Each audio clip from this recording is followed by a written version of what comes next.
दक्षिणी हिमनद यानी सदर्न ग्लेशियर के जमे हुए हृदय में, जहां धरती सदियों की बर्फ से ढकी रहती थी और बर्फीली हवाएं बेचैन आत्माओं की तरह चीखती थीं, वहां एक ऐसी प्राणी रहती थी जिसे बहुत कम लोगों ने कभी देखा था।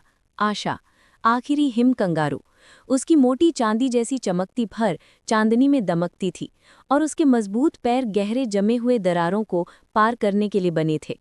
लेकिन उसकी ताकत के बावजूद उसके थैले में एक कोमलता थी, उसका नवजात बच्चा नीमो। आशा हमेशा अकेली नहीं थी। कभी उसका पूरा झुंड गर्म घास के मैदानों में रहता था, पर वर्षों तक चले तूफानों, सूखे और शिकारी जानवरों ने उन्हें मजबूर कर दिया कि वे इस जमी हुई वीरान भूमि में आकर बस जाए।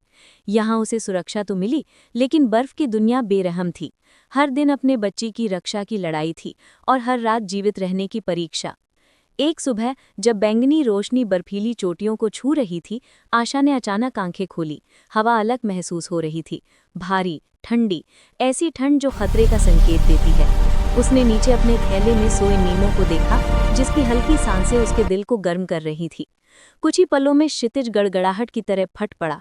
एक विशाल बर्फीला तूफान बन रहा था, ऐसा तूफान जो जंगलों को निगल सकता था और नदियों को पलक झपकते ही जमा सकता था। आशा जानती थी कि उसके पास सिर्फ एक ही मिशन था, नीमो को जिंदा रखना। जैसे ही तेज हवा चली, वो ग्लेशियर पर कूदती हुई आगे बढ़ी। उसके पांव मुलायम बर्फ में धंस रहे थे, हर छलांग भारी और धीमी थी। बर्फ के नुकीले टुकड़े उसके चेहरे से टकरा रहे थे, जैसे बारीक चाकू। नीमो कांप रहा था और आशा झुककर उसके नाजुक शरीर को अपनी गर्मी से ढकने लगी। लेकिन आगे का रास्ता खतरनाक हो रहा था। एक लंबी बर्फीली कगार फैली थी, ढलानदार, फिसलन भरी और किनारों से टूटती हुई।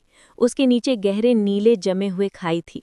आशा पहली बार झिझकी, लेकिन उसने फुसफुसा कर कहा, हिम्मत रखना नीमो, माँ यहीं है। और वो कूद गई। ये सिर्फ छलांग नहीं थी, ये एक माँ का प्रेम था। उसके पांव के नीचे बर्फ विस्फोट की तरह उछली और वो हवा में उड़ती हुई आगे बढ़ी। दुनिया सफेद धुंध में घूमती रही। वो जोर से गिरी, थोड़ी फिसली, लेकिन उसने संतुलन पा लिया और आगे बढ़ती रही। तूफान अब पूरी ताकत से आ चुका था। आसमान काला पड़ गया, बर्फ की सुइयां ऊपर से बरसने लगी, पेड़ मुड़कर टूट रहे थे, पीछे की चट्टानें शीशे की तरह फट रही थीं। दूर उसे नीली रोशनी से चमकती बर्फ की गुफा दिखाई दी, उनकी एकमात्र उम्मीद। उसके पैर कांप रहे थे, फर सख्त होकर जम चुकी थी, लेकिन उसने हिम्मत नहीं छोड़ी। आखिरी बची ताकत से वो गुफा तक पहुंची और अपने शरीर से उसके एक ट्रांस को ढक लिया ताकि हवा अंदर ना पहुंच सके। उसके थैले में नीमो सुरक्षित, गर्म और जीवित था। कई घंटे गुजर गए, तूफान चीखता रहा, फिर धीरे धीरे शांत हो गया। जब सूरज निकला, सुनहरी रोशनी ने गुफा को भर दिया। आशा थककर गिर पड़ी, लेकिन मुस्कुराई जब नीमो धीरे धीरे थैले से झांका। उसने चमकती बर्फ को देखा और अपनी माँ की जमी हुई फर को छुआ। वे बच गए थे। आशा जानती थी कि उनकी यात्रा भी समाप्त नहीं हुई थी, लेकिन वो ये भी जानती थी, माँ का प्यार सबसे ठंडी आंधियों को भी मात दे सकता है।